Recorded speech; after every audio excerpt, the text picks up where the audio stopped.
Honoré de Balzac naît à Tours le 20 mai 1799.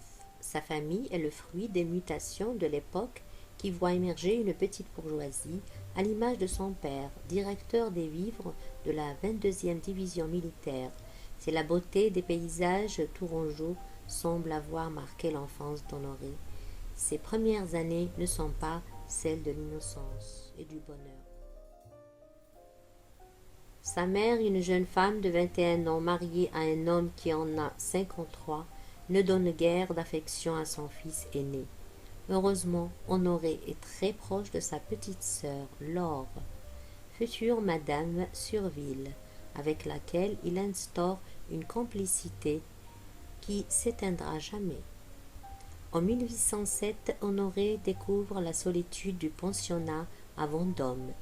Il revient à Tours en 1813 comme externe. Dès l'année suivante, en 1814, et alors que l'heure de la Restauration a sonné en France, la famille Balzac s'installe dans la capitale.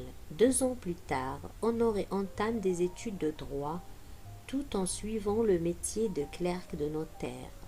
Son employeur Jean-Baptiste Guillonnet Merville inspirera plus tard le personnage de Derville, présent notamment dans Le Colonel Chabert.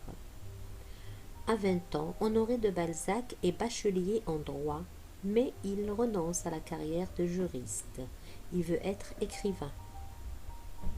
Dès 1820, Balzac rédige ses premières œuvres. Il se concentre sur le théâtre et traite la Révolution anglaise. Mais son Cromwell reçoit un accueil défavorable, tout comme la plupart de ses futures pièces. Il ne sera jamais joué.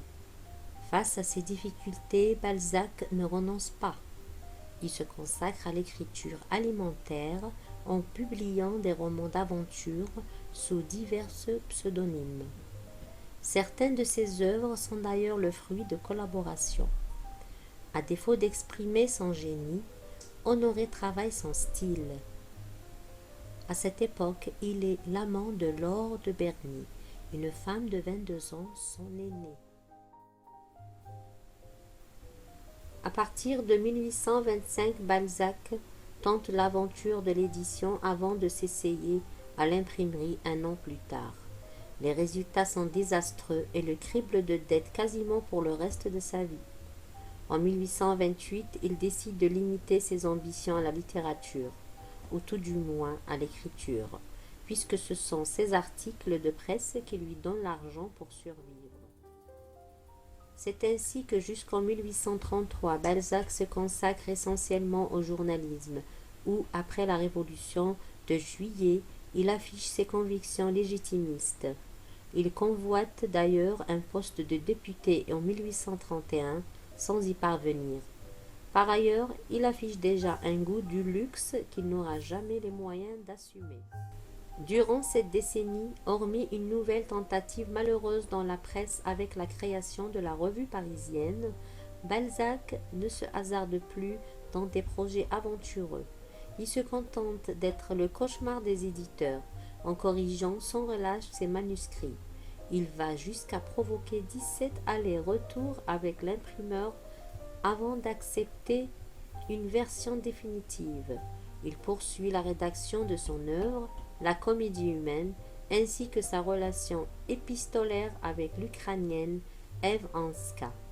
À partir de 1843, les deux amants se décident à suivre une vraie relation.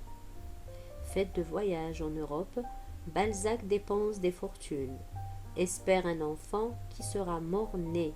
Malade, fatigué par de nombreuses crises cardiaques, épuisé par son travail et ses excès, Honoré de Balzac s'éteint le 18 août 1850 à Paris, dans son palais de la rue Fortuné.